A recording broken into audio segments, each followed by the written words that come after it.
యేసుక్రీస్తు వారి నామమున శుభములు తెలియజేస్తున్నామండి. ఈ రోజుల్లో మనల్ని ద్వేషించేవారు, మన మీద అసూయపడేవారు ఎక్కువైపోయారు. ముఖ్యంగా క్రీస్తును వెంబడించే ప్రజలపైన అసూయపడేవారు, పరిస్థితిని బట్టి అవమానానికి గురి చేసేవారు ఎక్కువైపోయారు.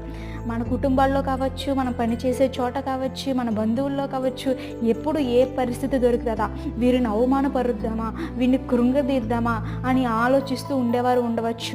వాళ్ళ మాటల ద్వారా మనల్ని అవమానపరచవచ్చు, వాళ్ళ చేష్టల ద్వారా మనల్ని కృంగదీయవచ్చు. కానీ యేసుక్రీస్తు నీతో ఉన్నారు. నీవు నమ్మిన నజరేయుడగు యేసు నీతో ఉండి ఏం చేస్తారో తెలుసా?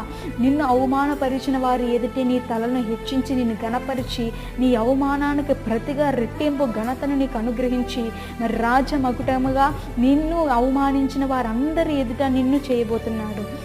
యెషయా గ్రంథము 61వ అధ్యాయం 7వ వచనం ప్రకారము మీ జీవితాల్లో రెట్టింపు ఘనతను ప్రభువు అనుగ్రహించబోతున్నాడు. Praise the Lord. Have a blessed day. God bless you.